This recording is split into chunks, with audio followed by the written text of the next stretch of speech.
Demikianlah diselesaikan langit dan bumi dan segala isinya. Ketika Allah pada hari ketujuh telah menyelesaikan pekerjaan yang dibuatnya itu, berhentilah ia pada hari ketujuh dari segala pekerjaan yang telah dibuatnya itu. Lalu Allah memberkati hari ketujuh itu dan menguduskannya, karena pada hari itulah ia berhenti dari segala pekerjaan penciptaan yang telah dibuatnya itu.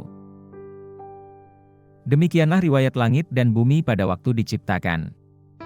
Ketika Tuhan Allah menjadikan bumi dan langit, belum ada semak apapun di bumi, belum timbul tumbuh-tumbuhan apapun di padang, sebab Tuhan Allah belum menurunkan hujan ke bumi, dan belum ada orang untuk mengusahakan tanah itu. Tetapi ada kabut naik ke atas dari bumi dan membasahi seluruh permukaan bumi itu. Ketika itulah Tuhan Allah membentuk manusia itu dari debu tanah dan menghembuskan nafas hidup ke dalam hidungnya, demikianlah manusia itu menjadi makhluk yang hidup. Selanjutnya Tuhan Allah membuat taman di Eden, di sebelah timur, disitulah ditempatkannya manusia yang dibentuknya itu.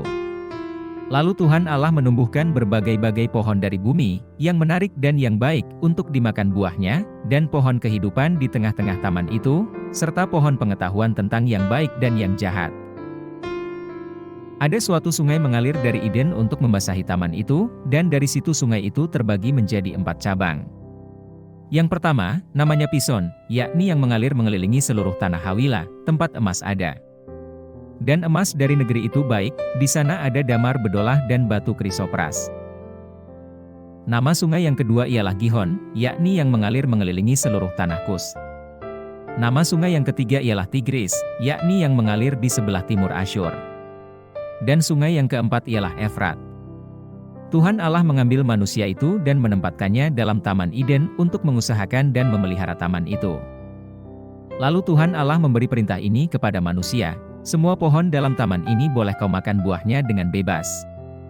Tetapi pohon pengetahuan tentang yang baik dan yang jahat itu, janganlah kau makan buahnya, sebab pada hari engkau memakannya, pastilah engkau mati. Tuhan Allah berfirman, tidak baik, kalau manusia itu seorang diri saja. Aku akan menjadikan penolong baginya, yang sepadan dengan dia. Lalu Tuhan Allah membentuk dari tanah segala binatang hutan dan segala burung di udara. Dibawanyalah semuanya kepada manusia itu untuk melihat, bagaimana ia menamainya, dan seperti nama yang diberikan manusia itu kepada tiap-tiap makhluk yang hidup, demikianlah nanti nama makhluk itu. Manusia itu memberi nama kepada segala ternak, kepada burung-burung di udara dan kepada segala binatang hutan, tetapi baginya sendiri ia tidak menjumpai penolong yang sepadan dengan dia. Lalu Tuhan Allah membuat manusia itu tidur nyenyak, ketika ia tidur, Tuhan Allah mengambil salah satu rusuk daripadanya, lalu menutup tempat itu dengan daging. Dan dari rusuk yang diambil Tuhan Allah dari manusia itu, dibangunnyalah seorang perempuan, lalu dibawanya kepada manusia itu. Lalu berkatalah manusia itu, inilah dia, tulang dari tulangku dan daging dari dagingku. Ia akan dinamai perempuan, sebab ia diambil dari laki-laki. Sebab itu seorang laki-laki akan meninggalkan ayahnya dan ibunya dan bersatu dengan istrinya, sehingga keduanya menjadi satu daging. Mereka keduanya telanjang, manusia dan istrinya itu, tetapi mereka tidak merasa malu.